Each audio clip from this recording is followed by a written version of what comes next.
In this episode of the Swearwolves podcast, David and I discuss and review the 1990 Tom Savini directed remake of the George A. Romero classic film, Night of the Living Dead. We'll begin with a reign of terror. A few murders here and there.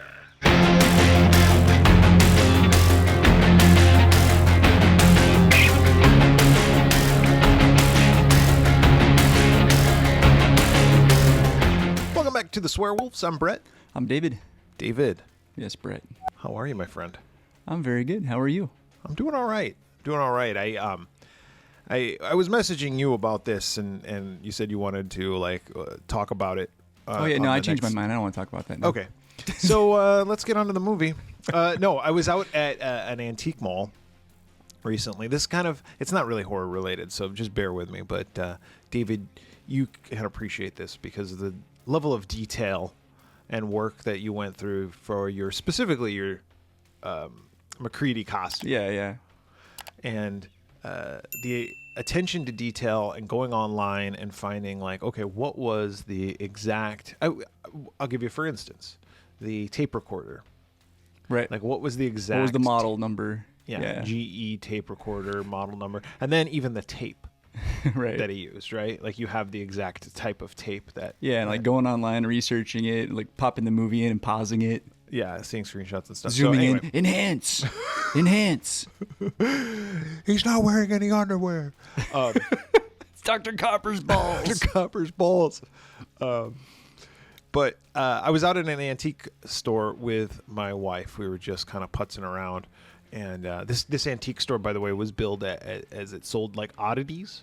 So that's why we went Curiosities there. And what have you. Yeah, so we went there and they had, oddities, I guess, stuffed animals. Not stuffed animals, but But odd ones. Like they had dicks. What's it called? When you kill a fucking... Oh, taxidermy and stuff? Taxidermy, thank you. Okay. So they had a bunch of taxidermy out there. They had some old old Halloween masks and kind of creepy stuff like that, but way overpriced, out of my budget. So I walked to the antique store part of this oddities shop and was just walking around, and there sitting on the shelf, it was just ding, and a little shining light. Yeah. There was this ceramic kangaroo, and I saw it and I go, that was from Pulp Fiction. And my wife goes, wow, it kind of looks like it. And I go, no, that's from Pulp Fiction. I go, that's the one from Pulp Fiction. And I quickly did a Google search, and I pulled up the image. For those of you who don't know, Pulp Fiction is a movie. Maybe you've heard of it. Maybe you heard of it. It was nominated for a bunch of Oscars, and because of fucking Forrest Gump, it didn't win. But anyway, I digress.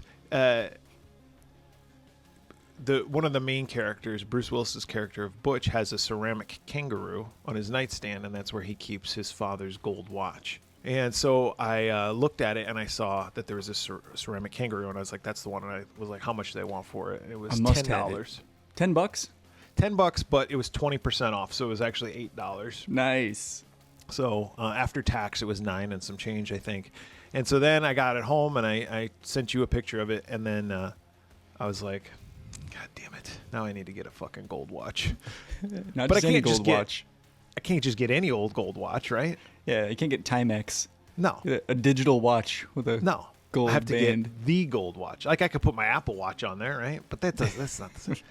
So in the movie Pulp Fiction, the story goes, it's this whole monologue that Christopher Walken gives about how Butch's great-great-grandfather fought in World War I and bought this watch and brought it home.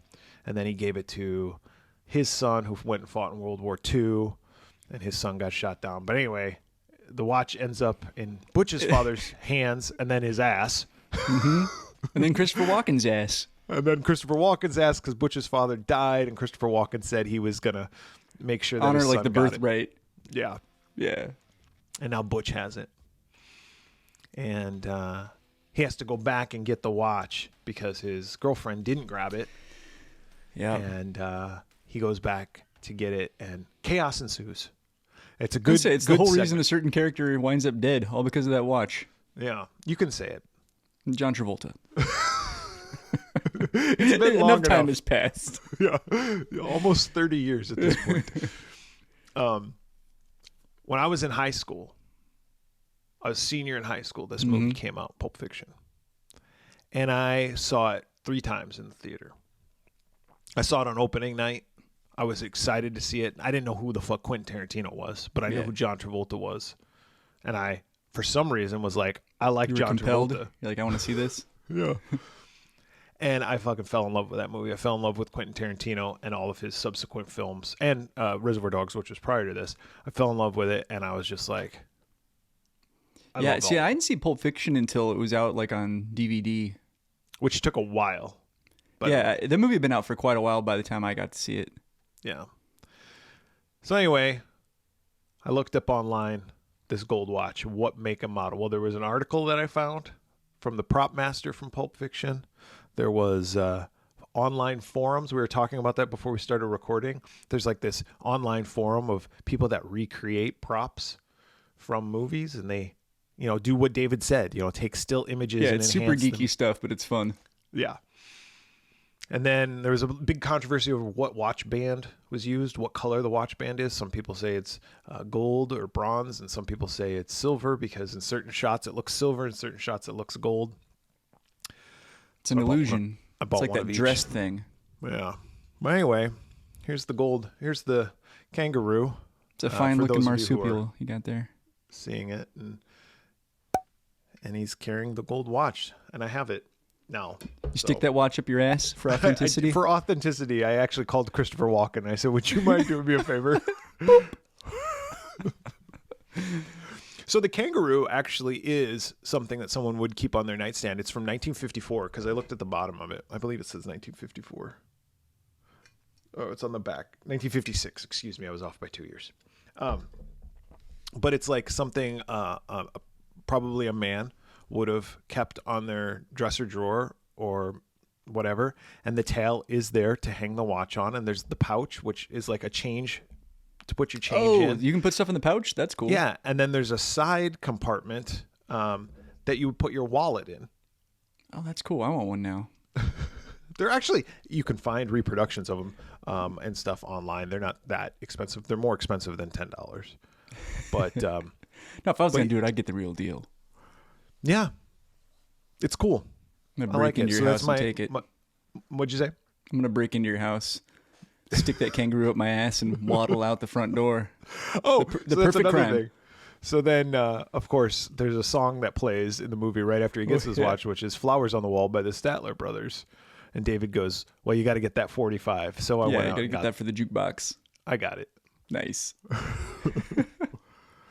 Do you listen to it while you're wearing your watch and singing the song?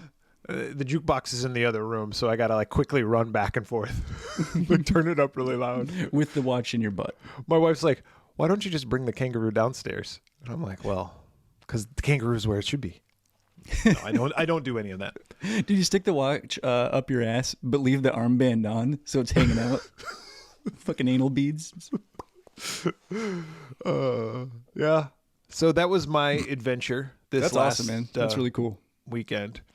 And you were very helpful, so I thank you. Like, you were very encouraging. You're like, yes, do all of this. Do all of those things. I like spending other people's money. Yeah. I do too. Speaking of spending money, have you gotten your latest issue of Fangoria yet? I did. I got it yesterday or maybe the day before. Fangoria, who doesn't sponsor this at all, puts together these beautiful magazines, and I was just looking through this before we got on the call, and this is like one of the more interesting issues. Yeah, I haven't really read it. I just kind of thumbed through it the other day. Yeah, there's just some good articles in there, so you should subscribe to Fangoria. I look forward to perusing it the next time I defecate. Dude, is that where you keep them? You keep them in your shitter?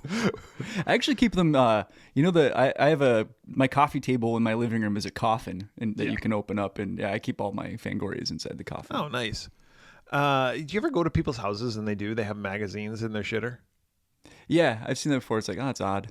Well, it's not necessarily odd. I get it, but it's like you go in there and you specifically read these magazines, like. Yeah, like after you've read it, does it go back on the shelf? Or do you toss it and put a new one there? And is that for everyone? Yeah, and are we putting new magazines in there, or are we like, we're done reading it in this room, so we'll just put it in the bathroom? Now we don't care if there's poop particles on the paper. Yeah, because it's the only articles that we haven't read are the shitty ones, and so we'll put them where people take shit. Yeah. And then that's when you read the shitty articles because you're like, well, I've read everything else in this. Yeah. That's when you get most of your reading done. And when you try to determine the next cologne you want to purchase, you just take the little sample out and rub it on yourself. It also cloaks the smell. And realistically, of feces. we have cell phones now. I mean, I'm on my phone. That's what I do when I know. You take pictures and you send them to me. Yes. Do you have any news, David? Anything going on in your life, horror or not related? Not really. Just been buying a lot of, like you mentioned, you getting a new record. I've been buying a shit ton of records lately. So that's kind of been my thing. I got to slow down. My poor mailman, he's got to like come to my door every day because I got to sign for one that's like shipped from overseas or something. Yeah, you've been ordering some good ones though. Yeah, I got a couple like original Nirvana records. I saw that. Yeah, lots of Beastie Boys stuff. Just a little bit of everything. Yeah. Well, that's cool. Been enjoying listening because you have a whole new setup. Yeah, it's nice. So that's kind of been something I've been doing a lot of evenings now is pour myself a beverage and then just, listen to music. Got a couple of conventions coming up here too that we may or may not go to. I'm going to 2 conventions in New Jersey. Nice. One's in Atlantic. Stuff. Yeah, one's in Atlantic City and one's Cherry Hill. So my wife and I are going to go to both of them together. But the Atlantic City one, we're spending the whole weekend there. Oh, cool. The Cherry Hill one, we're just going for the first day. When are those? March, like, I don't know. They're 2 weeks apart from each other. Yeah, okay. That's right. It is in March because I checked the dates because I'm taking my wife to see Taylor Swift. And I was like, oh, is that the same weekend? Because there's still a chance I might come out for that one. But I think they're like a week apart. So. Oh, you might come out for the... Maybe. It seems like flight prices have really been coming down. So if I can find a good deal... For the Cherry Hill one, the one with Rose McGowan? Yeah, I might come out for that one. Well, we're only going Friday on that one. Okay. But if I did, I would just do... Because I don't want to, pay for several nights hotel. I'd probably just do one night or 2. Oh. We'll see. This is all very new. Yeah, very new to me too. Rose McGowan's going to be there. Great opportunity to get her to sign the Scream poster. If it's anything like when I met David Arquette there this past summer, we'll be waiting in line for 8 hours. Yeah, it'll be an all-day thing. Enjoy. But we'll make good friends with somebody. In fact, there was a gentleman that I made friends with in line for David Arquette who I saved his spot in line.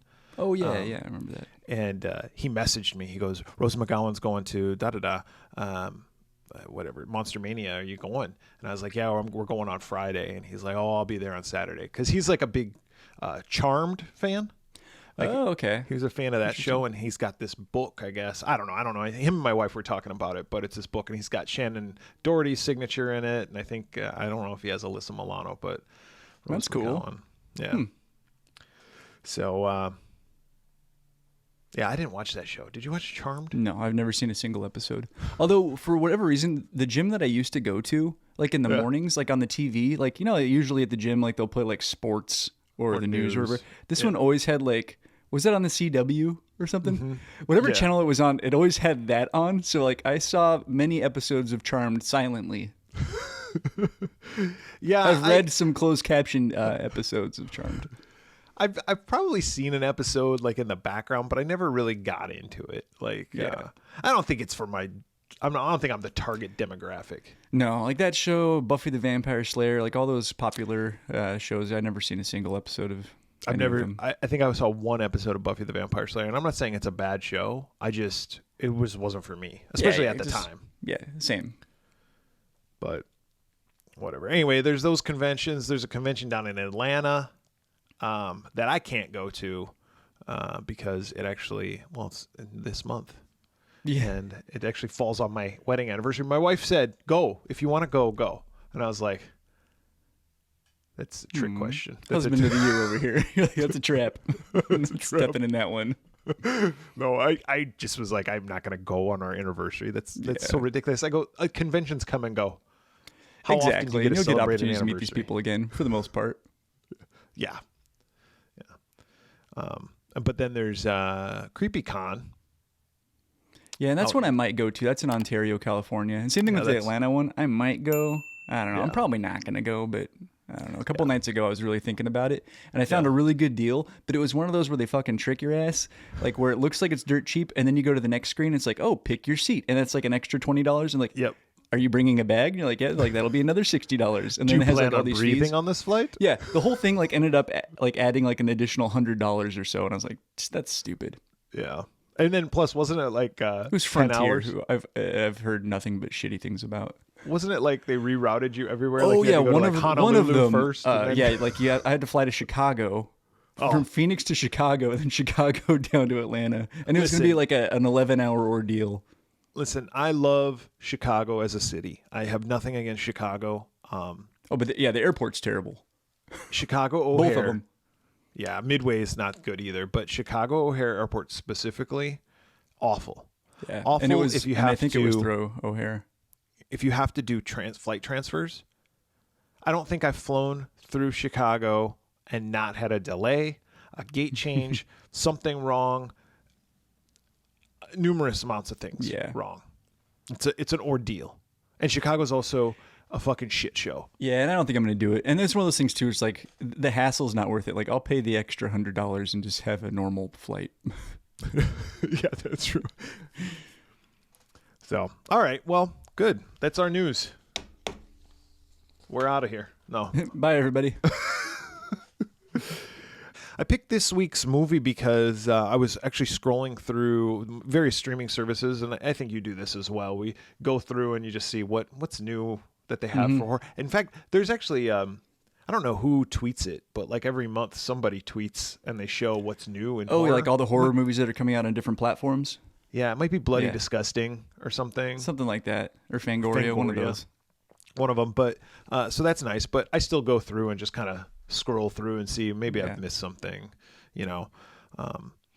And I was on, was it Hulu? Yeah, it's on Hulu. I was on Hulu and I saw Night of the Living Dead, 1990. And I've wanted to review that one. In fact, we've wanted to review that. I think we talked about doing it like even with when Alan was on the show because Alan suggested it, but it was hard to find a copy. That's right. Yeah, because it hadn't been streaming and you couldn't find a DVD copy. It was out of print. Yeah, I did end up finding a DVD copy of it at Zia Records one time, but I put it back. I was gonna say maybe it was mine because I think that was one of the ones I got rid of. Well, I picked it up, looked at it, kept it in my hands, and then like every time I go to a store, I just put everything back and I leave without buying anything. Dude, I do that all the time at the record store. I'll have like a whole stack, and I'm like, wow, I'm dropping a lot of money today, and then I walk out with nothing. Yep. I'm like, Speaking of which, dropping a lot of money. I was at Target last night with my wife, and we were walking around. We had gotten everything we were there to get, and then of course you still look around. And I go back to the NECA section, and I always look and see if they got any new toys in or whatnot. They didn't have anything, but I walk by the electronics, and I always look. Do they have a PS5 there? And they sure as shit had a PS5 sitting right there for sale. Oh shit! Did you grab it? No. You're like, I carried it around for a bit and then I put it back. I looked at it. I said, "My God, they have a PS5." My wife goes, "Do you want to get it?" And I was like, she goes, "Because I fully support that." And I was like, "Why do you have to be so cool?" I'm like, but there's a lot of other things I could spend almost $700 on because it was $600 for the system plus tax and all that kind of shit. You got to get games for it. Yeah, and then I have to get games for it. So I'm like, fuck. But there it was sitting right there. I was like, fuck. Regardless. Well, you'll get one eventually. We hadn't reviewed Night of the Living Dead 1990. We reviewed Night of the Living Dead, of course, many moons ago. But Night of the Living Dead 1990 was one that eluded us, and there it was streaming. So I said to David, we should do that for our next one. Let's do it. I had never at that point seen the 1990 version. Oh, so this was the first watch for you? First watch for me. Nice. I assume that you have because you owned it on DVD. Yeah, I've seen it a few times. So we'll go ahead and just get started here. Night of the Living Dead did come out in 1990, October 19th, 1990. What, David, was the number one film in the theater? I'm going to go with a little Unchained Melody, a movie called Ghost. It's a good guess. Wrong. It's a good guess. It's wrong, but it's a good guess. And I really like that movie, Ghost. I've only seen the movie one time, but I liked it. Yeah. No, my mom loved it. And Yeah, I think my mom did too. Of course. Everybody's mom. Everybody's mom loved liked it. that movie. But my dad, or my stepdad at the time, dubbed, like he rented it and dubbed it onto another VCR or whatever. So she had her own copy of Ghost. Nice. And she watched it actually quite a bit. She was obsessed. She was like, it's actually Not kind of weird like every day, but but she was like, I'm gonna watch Ghost. That was a huge deal, that movie. it was a big, yeah. Not big enough to be the number one movie this weekend in the box office. This weekend in the box office, a little flick with Steven Seagal called Marked for Death. Okay. Have you ever seen Marked for Death? No, but number one, huh? Must have been a slow week. Well, Steven Seagal movies, I mean, listen, the early ones, Marked for Death, Out for Justice, those movies were good. Yeah, some of those movies were, they were kind of fun. I mean, if you like shitty action films, they're good. Was he in Executive Decision? That was Seagal, right? Executive Decision was It's one that got Kurt Russell in it. Seagal. Okay. Was That it movie- Seagal? that- I Yeah, think it was so. Seagal. He That movie dies was at the fun. beginning. I don't Steven- remember. Yeah, I think Kurt Russell's the good guy, right? And Steven Seagal's another good guy, and I think he dies at the beginning. I don't know. Did I ever tell you about the time I saw Steven Seagal in Hollywood? Like just walking down the street? No.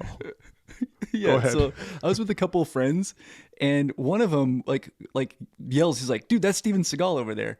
And we look over, we're like, "No, that's not Steven Seagal. That guy's like in way worse shape than Steven Seagal would be." And then What we look, year we're was like- this? This was like maybe 10 years ago. Okay. And he put on some poundage, but we got closer and we're like, "Yeah, that's absolutely him." Like we didn't Yeah. talk to him or anything. They have the jet black. Something tells dyed me he's hair. a total dick. Yeah, he is. Yeah, and I'm not a big fan anyway, so I was like, leave him be. Did he have the jet black dyed hair Yeah. and the fake hair, like the wig? He's got a wig. Oh, does he? Wears a piece? Fuck! It's so fucking. It's real bad. obvious. Oh, I'll have to check it out. I'm usually pretty good at spotting those. but back in the day, like back in lean, mean Steven Seagal. Oh, he was a prime, badass. He was a badass, at least on film. He was married to Kelly LeBrock. He was. I mean, it's fucking weird science. Yeah, he had it going on. And he's in the number one movie on October 19th, He's in Mark for 1990. Death, for Christ's sake. Mark for Death was good. I like that one. But the number one song then this week, which along the same lines of Marked for Death kind of being obscure, like why I would never think that. This I this picked a song that was not obscure. I picked You Can't Touch This by MC Hammer. that's not that, but that song was number one with me for a long time. Yeah, me I as was well. like an MC Hammer fan. Oh, dude, I was obsessed. I had the lines shaved in the side of my head. I didn't had all have that that. shit. I had British Knights. I knew my place in the hierarchy in school, that like if I went to school like that, I would get picked on to no end, Beat the shit out of you. Yes. But secretly at home, I was like, I got the tape cassette for my birthday. Yeah, was Please Hammer, fucking- Don't Hurt Him. Oh yeah, I was listening to that all the time, dancing in my room. Yeah, you were doing the little sideways thing. Yeah. Oh. Do you remember when people were like MC Hammer challenged Michael Jackson to a dance off? Yes. Was that a real thing, or was that just like some sort of urban legend thing? 'Cause, yeah, I heard that too. Legend. Who would care? Like, Yeah, and like Michael Jackson would have destroyed him. well, you were firmly on the Michael Jackson Oh, side. absolutely. I don't know. Michael Jackson has like 3 moves: grab dick, spin around, do moonwalk. That's it. He's got some robot moves too, though. Yeah, pop and but lock shit. you don't think MC Hammer can do the fucking robot? MC Hammer was doing the fucking Yeah, I Running guess Man, so. the Cabbage Patch, the Roger Rabbit, all that shit. Fucking Roger Rabbit. Now I want to see this goddamn dance off. That We sounds. need to- Yeah, it'd be pretty epic. You know how Before you had to go, now please Hammer, don't hurt him. yeah. Please, Hammer, don't. Ow! This is for the children.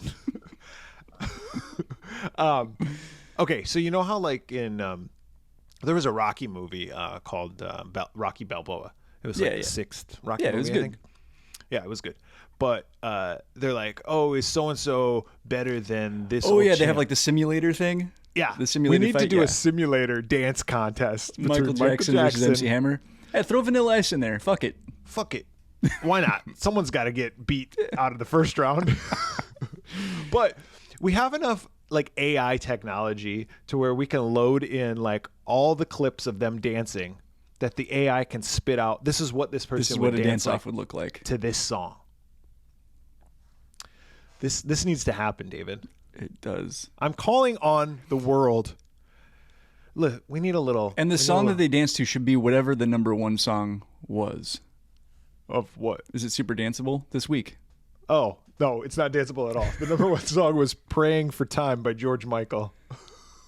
No, that does not ring a bell. I'm sure I've heard it, but that You have, and by I listened title to it. meant- So George Michael came out with this album called Listen Without Prejudice, Volume 1. And that had Freedom 1990 on there. yeah. And that was when George Michael was kind of like, fuck the critics, mate. Oh, fuck all you. I'm not in Wham anymore. I'm not shaking my tush. Fuck you. Wham. You can wham, bam, thank you, ma'am, on my dick. I'm doing this album, and I'm going to be right pissed. And so he was very, like, musical more in this. And instead of, like, poppy, Yeah. like Freedom 1990 is a great song.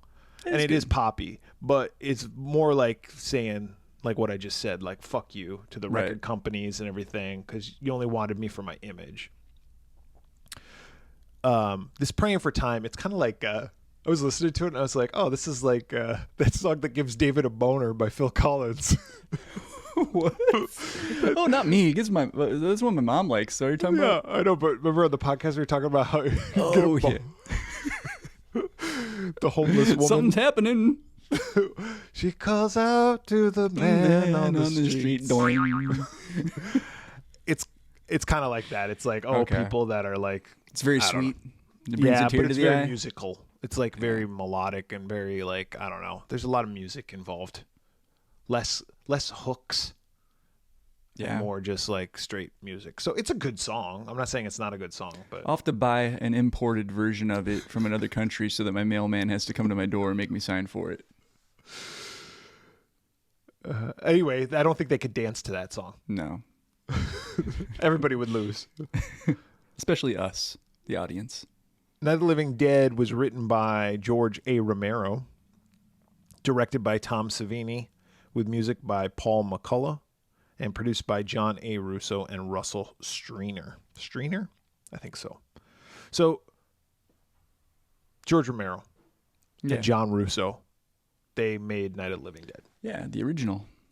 The original. John Russo basically came up with the story, told it to George Romero. George Romero's like, I like it. I'll write a screenplay. He wrote the screenplay, directed this movie. And the rest is history. Cinematic history. Right. Horror cinematic history, to be precise. But something happened along the way. Someone didn't dot an I or cross a T, and they lost the rights. The movie became public domain. Yep. Anybody who's a fucking anybody can slap their name on it, sell it, can broadcast it. Yeah, and that's why, like in movies, when people are watching horror movies on TV, it's almost always Night of the Living Dead because it's Night of free. the Living Dead is probably what it is 70% of the time. And that's why a lot of people have seen Night of the Living Dead. So it was actually almost a good thing. Yeah, it made it super accessible. Made it super accessible and made George Romero a household name. Right. Obviously, he went on. Him and John Russo kind of split off from each other. John Russo, who by the way, we saw at Steel City Con. Oh, yeah, that's right. Old. He's an old man now, but he was there talking to us. But they kind of split off. John Russo went the Living Dead route, right? So there was... Yeah, he did Return of the Living Dead, right? Return of the Living Dead. Well, kind of. Yes. Sort of, yeah. Came up with the story, I think, for it. But that one guy rewrote the script.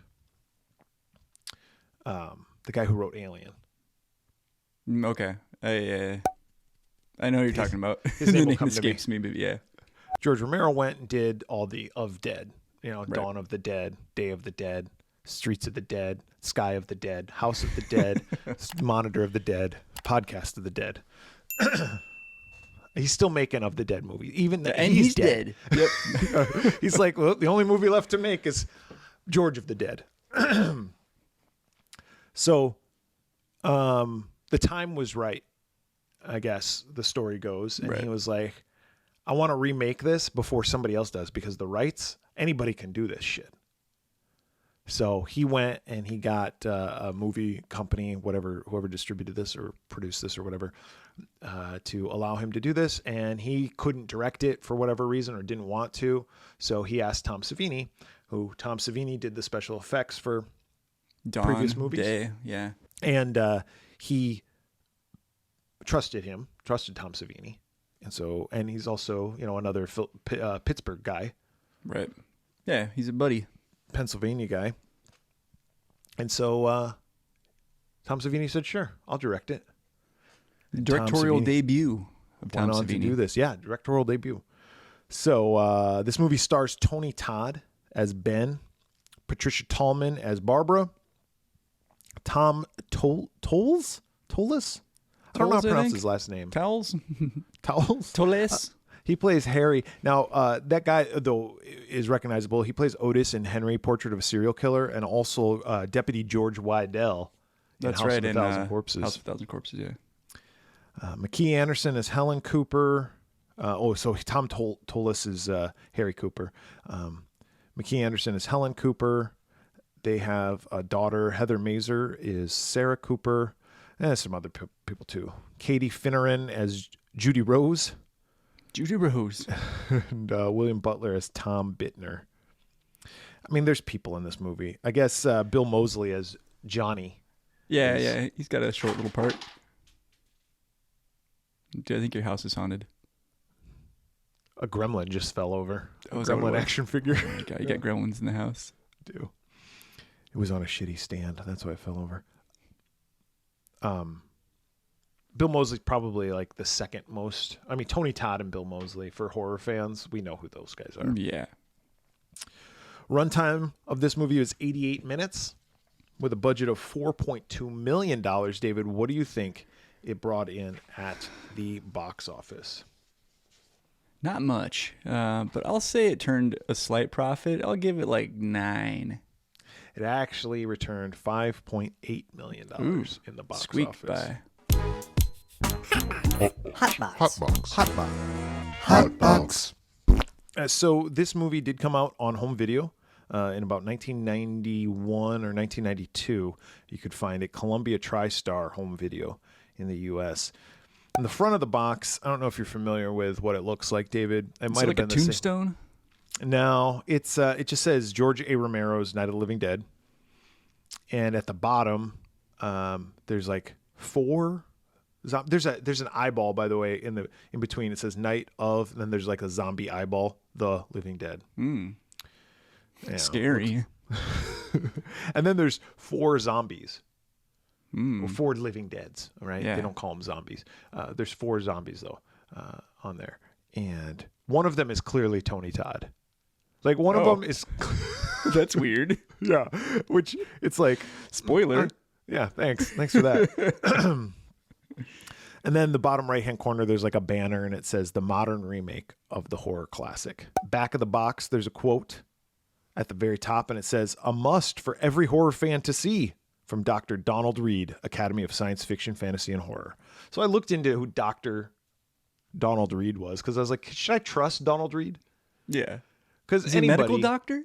Yeah. What kind of doctor is he? What kind of doctor is he? Well, Dr. Reed, he's no longer with us. He passed away. But Dr. Reed founded and created the Saturn Awards. That's cool. Are? They were originally just horror, sci-fi, and fantasy films that they honored, but it's kind of expanded to other genre fiction. And it's like cool. It's like the 3rd most popular award these days for like film and television. But I was reading about him, not no bit, but it was like on the Saturn Awards page, and they were like, "Oh, about Dr. Reed," and it goes on to say, "These were his interests." I found this kind of humorous. It has like personal stuff, like he was into hang gliding and walking his dog. Yeah. Well, yeah, that kind of stuff. Okay, that's like a normal person. This was Dr. Reed. His interests included the Civil War, King Tut, the ordeal of Lizzie Borden, the kidnapping of Charles Lindbergh's baby, the historical events involving the sinking of the Titanic, the life of Abraham Lincoln, Thomas Jefferson, Calvin Coolidge, world politics, the operettas of Gilbert and Sullivan, Cole Porter, civil liberties, law, and fittingly, film, particularly science fiction, fantasy, and horror. Wow. Big, kind of all over the place. He was. He's like, I want to talk about babies getting kidnapped and murdered. I'm very interested in little girls who, with an axe, kill their stepmom and dad. King Tut? Anybody? Because why not? You maybe you've heard of Tut? Yeah. So I just thought that was interesting. And then they also said what his favorite horror film was. Was it something ridiculous? No, it's not ridiculous, but Silent Night, Deadly Night 2. His favorite horror film was The Mummy. Oh. The Boris Karloff Mummy. Okay. Huh. Yeah. So there's that. His favorite film of all time was City Lights, Charlie Chaplin. Oh, that's a good movie. Yeah. Anyway, the rest of the back of the box. There's a few shots. So we could trust this guy. This guy's opinion is, yes. I feel like he's trustworthy. It's valid. Yeah. The back of the box is a few still shots from the movie, and then there's the description of the film, which reads as follows. It's a new night of terror and a new dawn. See what they did there? Oh, clever. Now I got to start over, David. It's a new night in terror and a new dawn in horror movie making when special effects genius Tom Savini, creator of spectacularly gruesome makeup on Friday the 13th and Creepshow, brings modern technology to producer George A. Romero's cult classic. 7 strangers are trapped in an isolated farmhouse while cannibalistic zombies, awakened from death by the return of a radioactive space probe, wage a relentless attack, killing and eating everyone in their path. The state-of-the-art special effects and the contemporary twists make this a classic for the 90s. Graphic, gruesome, and more terrifying than ever. Chilling. I'm so scared. I just shit my pants. Hey, I have a question for you. Mm-hmm. I'll be taking no questions. Sorry. Okay. Then I have a comment for you that will end with a question mark. Bring it on. I'm an idiot, and I'll gladly admit it. Like sometimes I don't pay attention all the way right away. I think I already know where you're going with this. The space probe thing? Did they talk about how the zombies were awakened by the return of a radioactive space probe? I don't know, but when you read it, I was like, huh, is that what happened? No, I thought the same thing.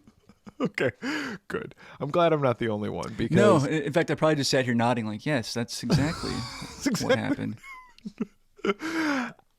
Granted, it was my first time watching it. I live in a day and age where our attention spans are very all over the place. Like we can watch I was probably something. Scrolling on my phone or reading a toilet magazine. Doing that part. Exactly. So I could have missed the part, and maybe it probably was on the radio or the TV. Maybe they said this is what we think happened. Yeah. But it never comes out, and nor is it ever like truly expected to be explained what exactly is going on. Right. I believe in the first movie, hell had run out of room, right? Or was that in Dawn? Well, that's in the second one, but that's just like something for me, that they say. I always just assumed night, dawn, and day were the same like incident. Right. Happening Yeah, same. In different places. Yeah. Well, I guess day is like but afterwards. Yeah, years and years later. Yeah, dawn and night are kind of more along the same like maybe a month apart from each other. Oh, I didn't think that. I thought, well, yeah, I guess you're right because like everything's kind of going to hell in a handbasket right at the very beginning of Dawn. Yeah. Yeah. Yeah. So it's either like maybe like a week or a couple days after the events. I mean, like, listen, none of that's probably true, but that's just in my head. That's what I always thought. Right. Makes sense. I don't know what they're talking about as far as radioactive probes. Yeah, that was news to me too. It's open. I mean, have you seen Night of the Living Dead? The original movie, dude. But you know what? I don't know if you caught this, but like the title card, like right at the very beginning, it says George A. Romero present, not presents. I was like, George A. Romero present. yeah, I was like, this is an American film, right? Well, let me tell you something about these title cards and this credit sequence and the whole movie, for that matter. Mm-hmm. And take it for however you want to take this to mean, but it felt very much like an episode of Tales from the Crypt. Okay. Yeah, I could see like kind of a TV vibe. Yes. A little bit, yeah. The way the credits are presented on the screen, it kind of looks, I don't know, there's a difference in quality between... It looks cheap. Yeah. It looks cheap. It does. The music that is used in this movie also sounds like a Tales from the Crypt score. Now, I'm not saying that's bad. I'm just saying that's what I noticed right away. I was like, right. We'll talk more about that when we get to the review. Let's quickly go through kind of what happened in this movie. Okay, so there's this woman, Barbara, and her brother Johnny, and that's Bill Moseley. And they're driving to visit their mom, who they didn't have really a good relationship with, but they're going to visit her grave. And I guess Barbara, it sounds like Barbara visits her quite a bit, and Bill Moseley, Johnny has to drive her because I guess she doesn't drive or whatever, and he kind of resents that. Like, ugh, why do we got to keep coming out here? Yeah. And he's already doing his like, oh, they're coming to get you, Barbara. Like, starts real early. I mean, so much. And I hate this guy in the original. And I'm sorry, Bill. I hate this guy in this movie, too. Yes. And his fucking driving gloves. That's right. Driving gloves. Now, I will say this. Like, there's a reason for those driving gloves. Because Bill Moseley's character, Johnny, he dies. Mm-hmm. He has actually a really cool death, but he dies. Later on, she sees his body, and how we know it's him is the driving gloves. That's true. They serve a purpose. So they do serve a purpose, but I was For like, us. you fucking dick. I like when they're like, he's doing they're coming to get you, Barbara. He's like, they're horny, Barbara. Yeah. Fucking horny ass fucking dead people. I just hate that character. But Barbara's also very meek, and she's all, oh, stop it, Johnny, stop it. teasing me. Leave me alone. Guy approaches them. He's not dead. He's like a funeral director, and he's like, I'm sorry. Like, his head is like... It's a good fake out, though, because when he comes up, like, he is kind of staggering. But yeah, he's not a zombie. Yeah, but he is the result of a zombie trying to attack that guy, because then a fucking zombie does come up. And we know he's a zombie because he... when he comes out, or when he turns around, he's like... The back of his clothes are, like, open, so you see his bare ass. Dude, and it's a hairy ass. Like, Listen, his man. ass is, like, that's borderline fur. Some Like, I people would are have shaved hairier that than shit or others. fucking waxed it. We want realism. All right? Realism. Do you think when he saw it in the theater, he's like, oh shit, this is what my ass They looks kept like? that scene? God damn. Honey, why don't you tell me? So Bill, this zombie attacks Barbara. So Johnny goes to kind of help his sister out. And he ends up getting his feet tied up with the zombie, and he falls. And dude, his head hits a tombstone.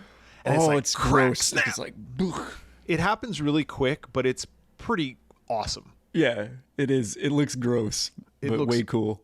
Awful. And Barbara goes running. She gets into the car. Of course, Johnny had the keys, so she can't go anywhere. And the zombies are coming. And the zombies are like...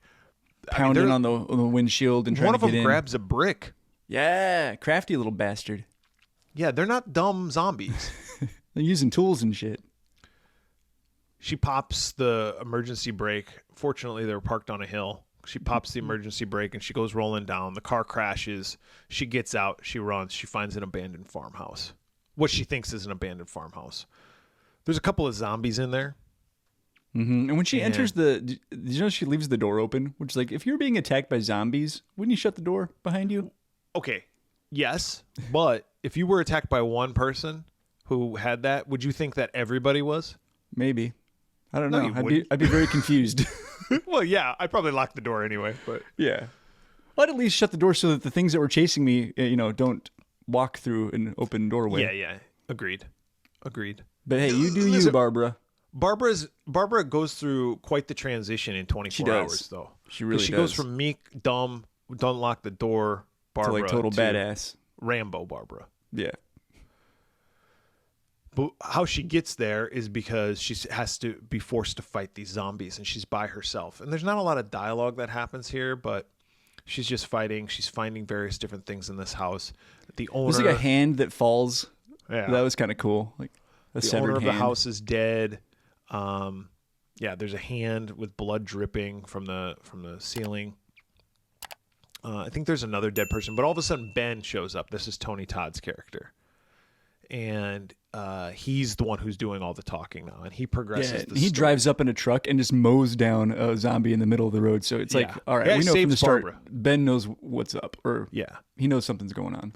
Yep, and he kind of explains to the audience exactly what's going on in this world. He's like, some shit went down. I was at a diner, And all of a sudden, people started going ape shit, and yep, yeah, and he got into a truck and hightailed it out of there. But he doesn't have a lot of gas, and she's like, "Well, let's just get in your truck and go." And he's like, "I don't have enough gas, and who knows where the fuck yeah, we're he's like, supposed it's to on go." empty.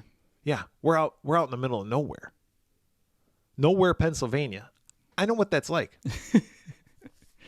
Yeah, and he's like, we should just stay in this house until help comes. Yeah. Just kind of write it out. Yep. So they start doing various different things, and Well, and this is also where we start to see Barbara transform a little bit, because like she's still very like, and he kind of grabs her and he's like, look, Yep. I need you to be like strong mentally and physically. Like, can you pull it together? And she kind of does, like almost immediately. It's like, okay. yeah, she starts wrapping up some of the dead bodies that zombies that she killed, and They both together, I think, kill a couple zombies with like a crowbar and a fire poker. yeah, he goes upstairs because she's like, I think something's upstairs because there was some blood dripping, like I had said earlier. And he goes upstairs and he finds like one of the owners of the house, or the cousin of one of the guys that's coming up, had shot himself in the head. Yeah. And so he's like, everything's fine up here. He's like, I found the shotgun. Yeah, I got the gun. Don't go up there. Yeah, because they had saw there was a gun rack. So he's like, there must be a gun around here somewhere. So he finds it. And he comes back down, and Barbara's like, how did they find him in the I basement? think they hear some noise coming. Yeah. And so like, oh, there's more. I think they presume that they were zombies. So they start looking around and they find there's people hiding in the cellar. Yeah, and they come up, and one of them is Harry Cooper, and he is a fucking douche. He's a dick. Yeah. And he's like, listen, we're going to do things my way, and I say we all go to the basement. Everybody go down to the basement. We'll be okay. We'll just wait there for the authorities to come. Yeah, we'll hide and be quiet. Like, don't stay upstairs making noise and attracting these zombies. I will say this. Harry was kind of right. No, he Because- makes some good points. He's just a douchebag. He is a douchebag. But Tony Todd's like, no, we gotta fortify this place up. We need hammer and nails and doors and Yeah, we all need to sorts fortify this place. Yeah. And Tom, Yeah. that's the guy that was with Harry in the basement, was like, I agree with Ben. Like, Yep. we need to stay together and board up the windows. And his girlfriend is Judy Rose. Judy Rose. Judy Rose comes up there. They're supposed to be teenagers, but they look like they're 35. But Harry's wife, Helen, is downstairs still with their daughter. And their daughter, Sarah, had gotten bitten. And she's now got a high fever. And no one knows like that's how you can become a zombie. So they're all like, oh, your daughter's sick. Yeah. That sucks. We need to get her medical help. And they're like, okay, well, we just need some gasoline. And Tom's like, well, my uncle, this is his place. He has a gas pump out back, but he keeps it locked up. Yeah, So if we can just find the keys, we can gas up and get the hell out of here. Yeah, and they're like, great, let's look for the keys. So Helen ultimately, I'm going to kind of skip ahead a little bit here because it's a lot of just like zombies boarding up, zombies reaching And through. people arguing about what to do. Yeah. I think at one point Harry like smacks his wife. Oh yeah. He slaps Of her around a course. little bit. And I like when he's like insulting, he's like, you bunch of yo-yos. Yo-yos. That'll teach him. Well, he's a pusshole. Of course he's going to say yo-yos. Yeah. Because he doesn't want to be like, oh, I wasn't being offensive or anything. I didn't curse at you. I didn't call him a motherfucker. Call him a yo-yo. Helen actually is the one who finds the set of keys, and she's like, I found the keys. And Judy Rose and Tom get into the truck, and Ben's like, okay, you guys take the truck up to the gas thing. I'll follow closely behind. We'll fill it up. We'll come back and get everybody. So he's out there fighting off zombies, boom, boom, boom, and he gets left behind, and he's like, just go, just go. Yeah, the truck keeps going because Judy Rose is driving. She doesn't realize that he fell off because I think is that the other guy? Yeah. He's like, oh wait, no, we got to go back. But she doesn't hear it. So they get to the pump. She gets to the pump, and Tom's like, I'll just fill up, and we'll go back and get him. Yeah, and they can see him coming. Like Ben's running towards him. Yeah, and the zombies aren't that fast. No, they might be crafty, he'll be but fine. they're slow. Yeah. So he's like, we got the wrong keys. So he's like, fuck it. I'm just gonna shoot what a dumbass. the lock off. Well, he goes to shoot the lock off. It sprays gas everywhere, which hits a torch that they had to light the way. Uh-oh. The torch catches on fire. The gas catches on fire. The car blows up, and Judy Rose and Tom and are Judy no more. Rose both instantly dead. Whoopsie. So they're gone. Ben goes back to the house, and everything's now chaotic because Harry, who was back there being a pusshole, has taken the gun away from Barbara. Yeah, he like wrestles it away from her. And he's like, I gotta do things my way. Meanwhile, Helen went downstairs. And he starts wasting bullets immediately. Like once he gets a gun, he's just like shooting. It's like, dude, stop. Yeah. Until Yeah, the point like he runs out of bullets. Like, you Yeah, dumbass. he's an idiot. And then meanwhile, Helen's downstairs with Sarah, and Sarah's a zombie now. Yeah, Uh-oh. Sarah by Sarah. Now, one thing that I noticed in this version versus the original version is Sarah was like much older. She looked to be about 15, 16 years old. Yeah, she did look a little older. In the original, I got the feeling that she was like 8 She's a little kid, right? or 9, 10 maybe. I kind of like having a little kid be the one that turns a zombie Right. and like attack somebody rather than a 16-year-old. Should have been a toddler. Yeah. Mama. Brains. Like, oh, that's a different movie. No talking. So she kills Helen. Oh, yeah. And then she comes up, Sarah comes upstairs, and she's going after Harry. And Harry doesn't want to kill her. It's his daughter. Right. But Ben's like, I don't give a Yeah, fuck. Ben comes in and sees it, and he's like, eh. So he kills her. Yeah, And that then just there's- pisses him off. Yep. There's a fight. And Yeah, Ben and Harry starts shooting at Ben. It's like, oh, fuck. So then, like, he returns fire. They both shoot each other. I think both Harry shoot each shoots other. Ben in the arm. Yep. And then I think he shoots him. I can't remember where, but he gets him too, I think. Yeah, but Harry goes up to the attic. He finds there's an attic door, and he locks himself up in the attic. Ben tells Barbara that she's got to go do what she's got to do. Yeah, he's like, you need to make a run for it, because he tells her, like, I'm wounded. I'm not going to make it. I'll just slow you down. You need to get the hell out of here. Yeah, and she's like, I don't want to leave without you, because they've become friends now. They've known each other for 38 minutes, and so they're like besties. And he's like, no, you'll be fine. Just go. You can outrun them. Go find help. And so earlier in the movie, she had been kind of pleading the whole time, like, we can outrun the zombies. We just need to go. Like, there's Yeah. no sense, because she was kind of against boarding up, and she was against going down to the cellar. She's like, we just need to leave. yeah. But Ben's point was like, leave where? Like, where Well, are you they gonna, were where are you the gonna original go? plan was we'll wait for authorities to come, Right. Because someone's got to know that this is happening, and they're going to look for us. Right. But when you live in a fucking farm out in the middle of nowhere. Oh, that's what I was going to say also, was Ben's idea when they're boarding up, they're making tons of fucking noise. Then they're yelling all the time. They're firing guns. All the zombies are like, Sound? It's like, be quiet, dude. Anyhow. So she leaves. She takes off. I like when she And- takes off, she finds some zombies eating Judy Rose and Tom, like they're charred yeah. corpses. Wow. Yeah, it's like pulled pork. Yeah. Delicious. Pulled pork sounds good. It does. Put that on a hamburger bun. I love like brisket.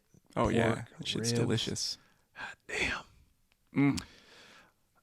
All this talk about zombies eating flesh is Makes making me hungry. David. And horny. Am I right, Bret? Yeah, they're coming to get you. She calls out to the man on the street. Tony Todd, Ben, goes downstairs into the basement. He locks himself down there. And he like lights up a cigarette. He knows the end is coming for him. Yeah, he's like, I'm just fucked. trying. Yeah. He turns on the radio and he hears the authorities saying, just keep yourselves locked in, barricaded in. The authorities will come. And he's like, we've done that. We've done that. You know, he's kind of going delirious as he's dying. Mm-hmm. And then there's a key hanging there in the basement. In the cellar. And it says gas. And he's kind of like, huh. Yeah. Oh, He just well. starts maniacally laughing because he's like, this fucking place. God damn it. That's not the end of the movie, though. That would have been a good spot to end it, I thought. But it keeps going. Barbara finds a bunch of hillbillies. Yeah, these yokels got a camp set up and they're like roasting a pig and Shooting zombies. torturing zombies. Yeah. It's kind of like in the They got a Walking food Dead. truck. Yeah, they do have a food truck. They're selling concessions. They got cigarettes for sale and like hot Cheetos and Snapple. They got all sorts These people move fast. Yeah. They got T-shirts. Yeah, capitalize. Got to catch those early adopters. Yep. But yeah, so she holds up with them because she has to, right? I mean, she has to join some kind of group. And they end up going back to the farmhouse as a group. And she's like not leading them, but she's like one of them now. And she's like Rambo'd out. Yeah, and she's very curious. Is Ben going to be alive in that house? Yeah, but she sees Ben zombified come up Yep. from the basement. He looks at her. And I don't know. It's up to audience interpretation. Do they share a moment? Yeah, Does did he they recognize her? Does he recognize her? No. Doesn't matter because he gets his Doesn't matter. The brains blown yokels out. shoot him real quick. But then Harry comes down. Harry's fine. And he's like, oh, you came back for me. To Barbara. And Barbara's the only one there. The other yokels are in the They're in other another room. room. Yep. And she just looks at him and shoots him right in the head. Yeah, right in the head. He done. He did. Yeah, and then the yokels come back in, and she says, there's another one for the fire, which I thought was a cool nod to the original, because that's kind of how the first one ends, Except for with it's a very Ben. similar line, but it's Ben, and Ben's not a zombie. Yep. And because she's all pissed off at Harry, obviously, and that's why she does it. And then she just watches a bunch of bodies burn on the fire. Yep, and that's it. That's the end of Night of the Living Dead 1990. All right. I already expressed some of my thoughts Your grievances? earlier. Well, let me talk about the good. Okay. The good is Tony Todd. Tony Todd's think- great in this movie. I think Tony Todd carries this movie Yeah. single-handedly. If it wasn't for him, I don't know where the movie would have been. But Tony Todd is awesome in the role of Ben. He's such a good actor, brings such good characterization to this film. I also think the special effects, although limited and not through any Yeah. fault of Savini's, because what I read was they cut back on a lot of the stuff that he wanted to do. Was it the MPAA or budget? Or both? I think it was more MPAA or producers or whatever saying, yeah. So it could have been both, I guess, Yeah. because it could have been budgetary reasons, but they were like, we don't want it to be too gory.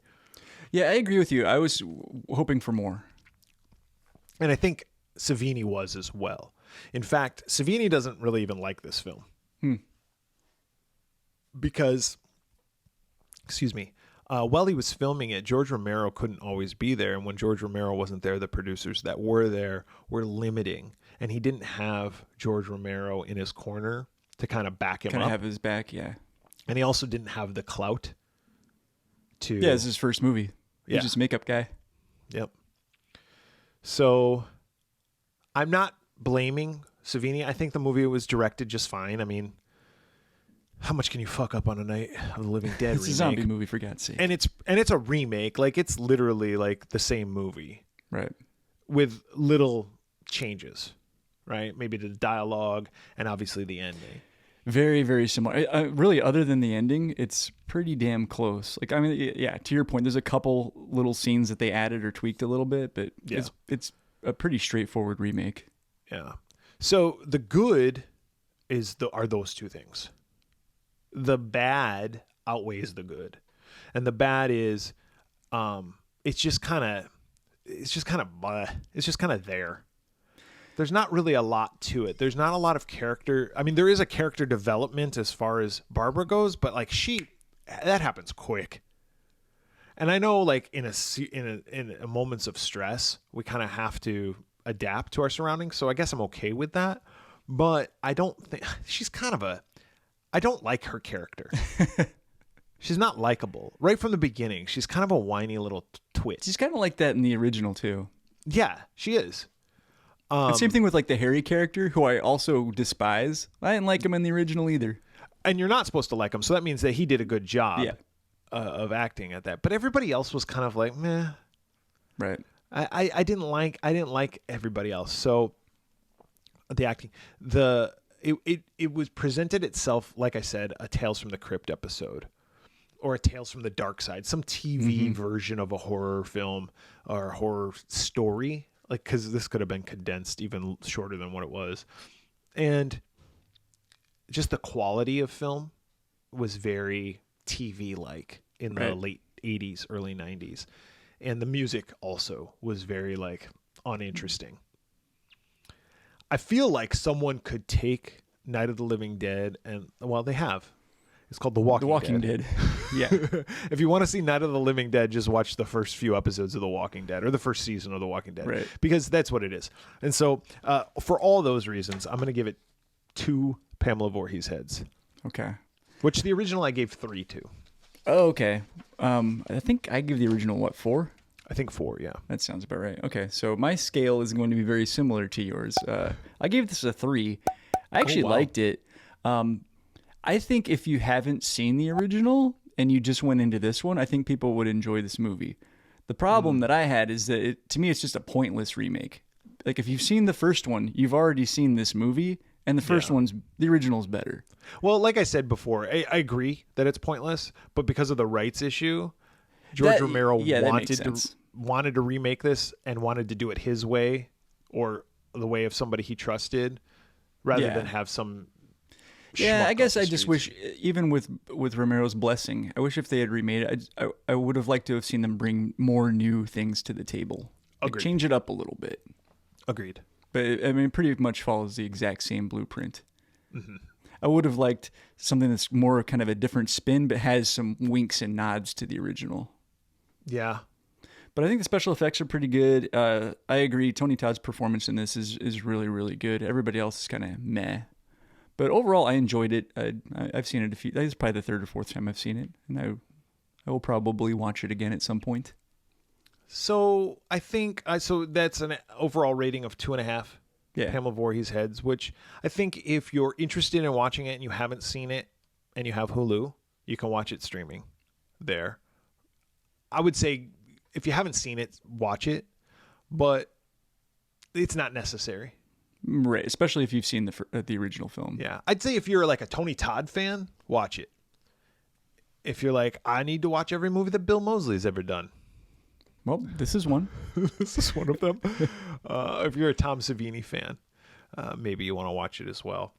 But there's really no reason to watch it. David likes it. I don't. So, whichever Swearwolf you like more, go with them. Which is probably David. So, stop. Go ahead and watch it. But that's it. I don't know. There's not much more to say. No. I'm not upset with the fact that you gave it a 3 because I'm like, I'm not upset with you. I'm not upset with you. I'm just disappointed. No, I almost went lower than 2. Oh, wow. But I was like, dang. Yeah. But I was like, nah. 2 Damn, Gina. Good. What are you going to do? I didn't like it.